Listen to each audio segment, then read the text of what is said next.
we've been very humbled by this whole thing, because obviously we're an essential part of the broadband business, the whole industry. And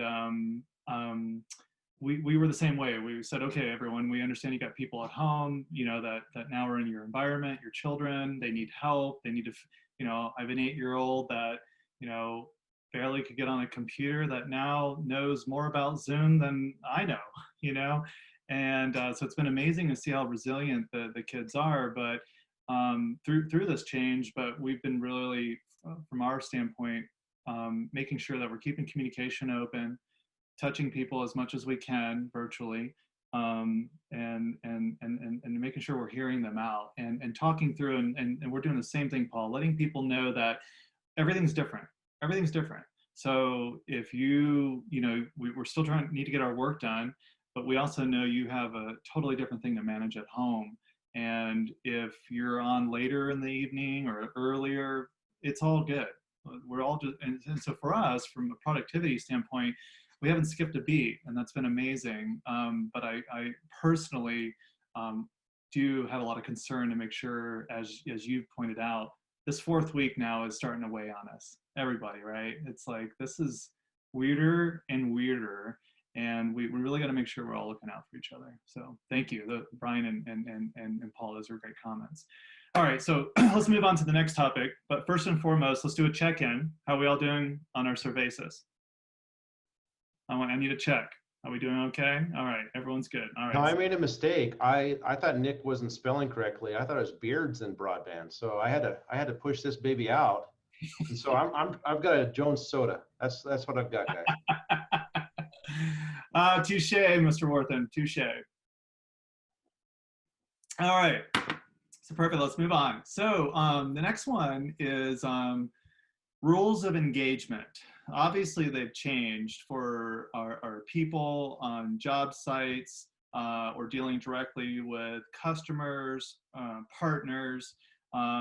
Everything's changed. So I'd really like to talk about, kind of those rules of engagement, and what have you had to do to obviously put together new rules to focus on keeping your teams as safe as possible, and of course your customers, as well as the partners you work with. So let's start this one off with Nathan.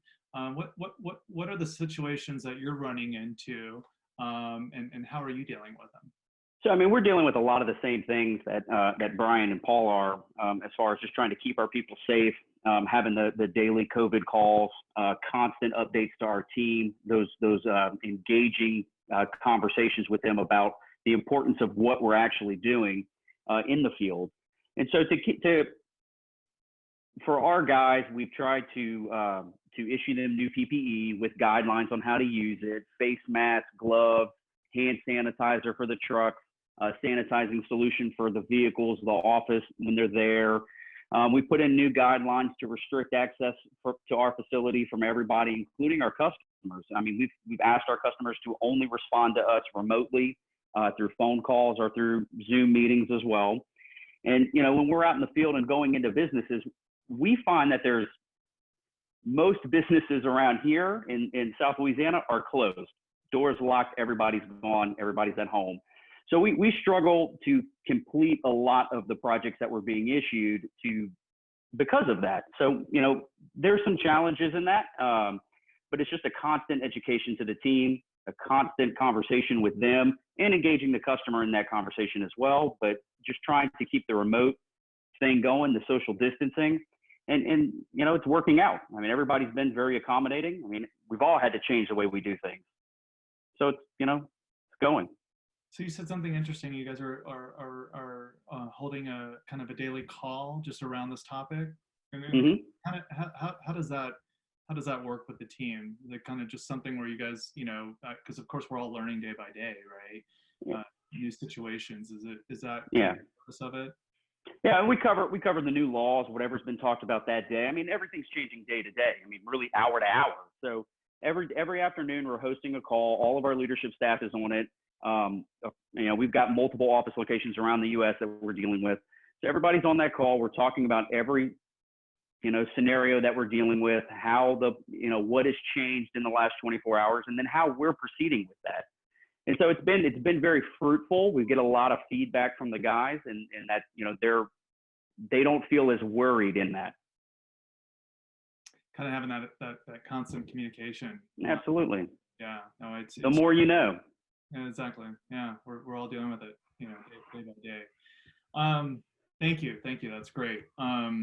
Danny, with you, has some of your safety or training protocols on site had to change at all during some of this change? Yeah, a little bit. I mean, we're pretty small, so that's been helpful. So we can keep guys separated for the most part. Most of the crews act fairly independently, so we don't necessarily meet up every morning and with large groups of people. So that's been helpful. The big thing is keeping guys out of, like, to be quite honest with you, on small crews, keeping out of gas stations, keeping out of places where they can congregate.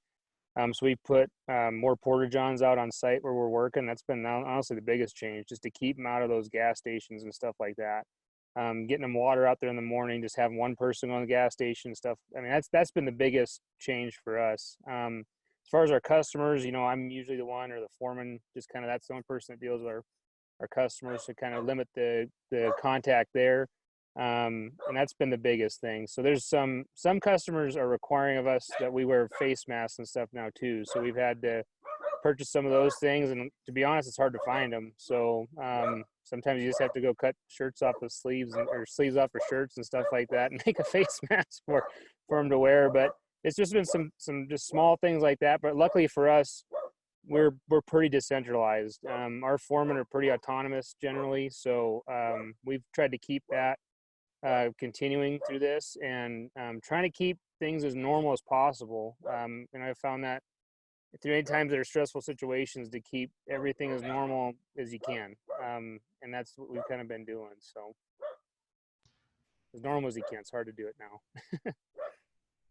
I agree with that. If I may chime in, we're finding a lot of our employee discussion in Slack is about non-COVID stuff. So they're making light of something they watch on TV, or music they're listening to, or how well they're doing in a video game. But the other thing that's interesting is when I'm hearing these stories, there's also that employee that wants to participate, right? And so we've had a situation where we had a couple of installers have to be at home per our new policy. And that policy is not easy to write, because the government puts out rules, and then healthcare puts out rules. So we spent the first 10 days reworking policy, coming up with our own. And so we decided we're going to have somebody that's been exposed until a test comes back, off work for 14 days. And having a field personnel, a field worker, stay at home when they're used to being outside, used to working, and they want to be, they want to have an impact in their community, that's hard. They're chomping at the bit to get back to work. And so that's another challenge we're facing, is not only we're trying to set up new policies, which we set up that 14-day, and then literally that night I saw something on Twitter where the medical professionals in Utah said it's 72 hours, right? We just had to stick with our policy. But the hard part about that is the employee that's wanting to work, right? And so we actually had a few managers of ours step up and donate PTO, because these guys are going to burn through their PTO. And some of this wouldn't be under the federal guidelines of the FFCRA that just came out. And so what we see is actually the employees banding together to some degree, but they're not talking about this, as much as there is water cooler talk, and they want to work. Yeah, we're having the same thing. What's really interesting about all of this is that it's very clear guidelines once you have symptoms, clearly quarantine, that's very, very clear.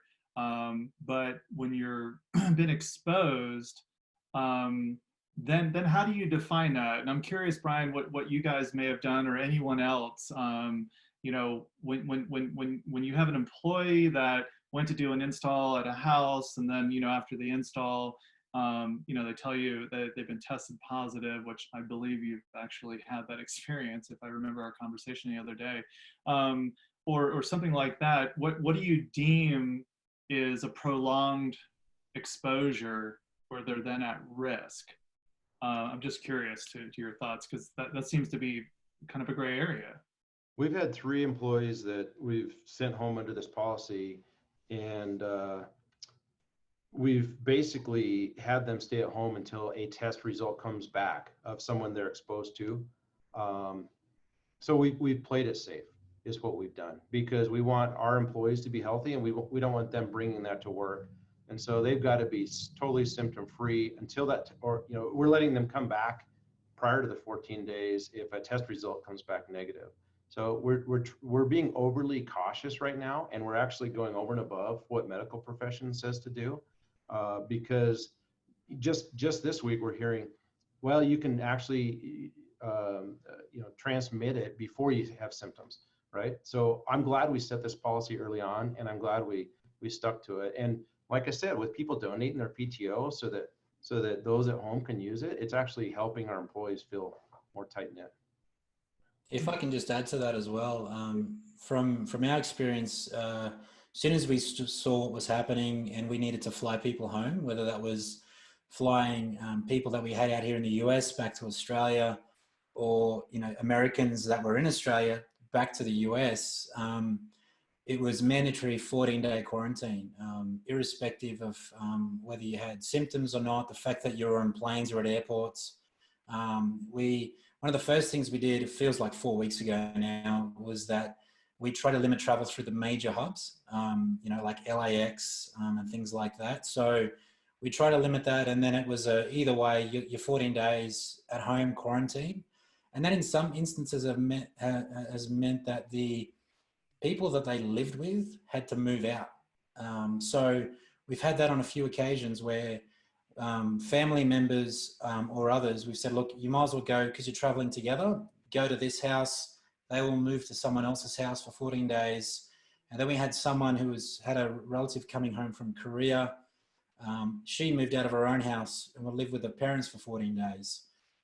So her sister could be quarantined. So, you know, we've had people band together and look out for each other in different ways, but in terms of trying to stay ahead of it and be proactive, that's something that we did very early on, is like, you know, we don't care, like, you're traveling, you're 14 days, like, go sit at home, get quarantined, and we'll drop off care packages, we'll make sure you got stuff. But yeah, please don't, initially it was don't come into the office. And then as we mentioned, once we said, okay, you know, mandatory work from home, it's, you know, it's bled into that. Absolutely. So it's just amazing day by day how this thing's changing. And I think our common theme around people is obviously keep the communication lines open, right? You can't talk to your people enough.